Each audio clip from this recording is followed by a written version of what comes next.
Back to Likros. We're working today in Parshas Tazria for this Shabbos. In Vayikra, we're going to do half a verse, chapter 13, verse 2. Two matters of introduction. One, we're going to deal with Tumah. This parsha deals a lot with Tumah, ritual impurity.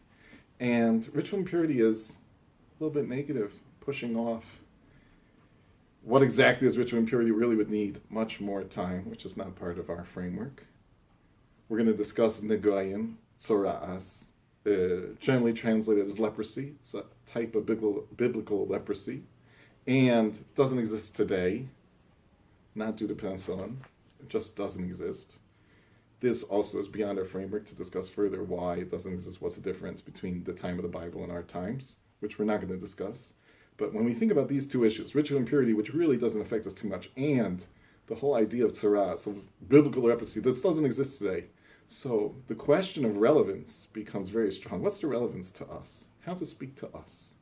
So to help us in this verse, so let's first say the verse. Verse says, Adam kia b'or b'soro, man has in his skin se'es also pachas obeheres. There's three different types of skin leprosy that he has, which the Maseches Negoyim discusses exactly what it means. Rashi, other places, we're not discussing what exactly the difference is in these three types.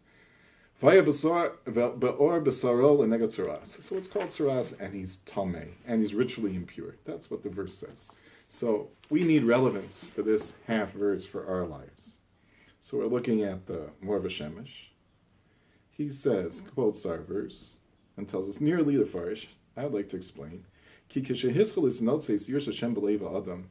it begins to spark inside the heart of man, fear of Hashem, recognition of the awesomeness of Hashem, person gets excited. And he gets motivated positively towards doing avodas Hashem. And it burns in his heart like a torch. He very much wants to do the Ratzon HaBari. Or there's another higher level of called ledabek, to connect himself, to glue himself to the way of Hashem. Very spiritual. But Torah also, Eiz shows he's going to learn Torah for a few hours every day. Or he has a certain holy clarity. He understands very well what spiritually is about and what his role is.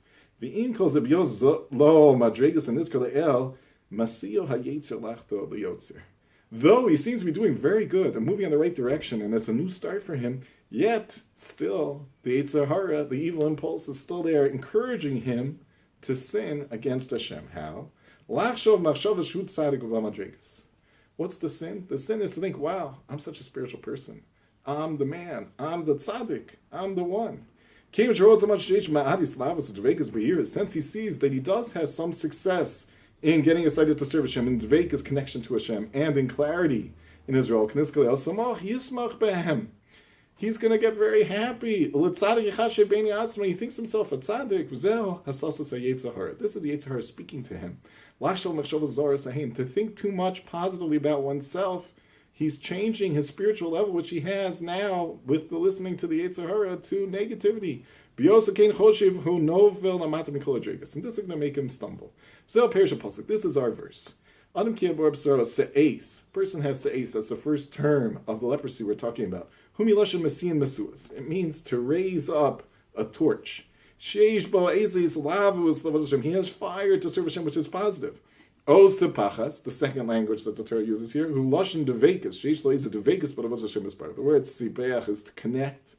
Devekas, he has a connection to Hashem. Beheres, who lashon behiris. The third language implies that he has a certain clarity in his serving Hashem. Pasuk says the word v'haya. There's two ways to say. You could say vayehi, which means and it was. You could say v'haya, slightly different. And Chazal tell us in Masechus Megillah that v'haya hu lashon simcha sheish lo b'zeh simcha. So the person is beginning to be truly a spiritual person, and he did take steps forward, and now he feels very happy with himself. So he feels he's reached his goal already. This is going to create his problem. This itself is the problem.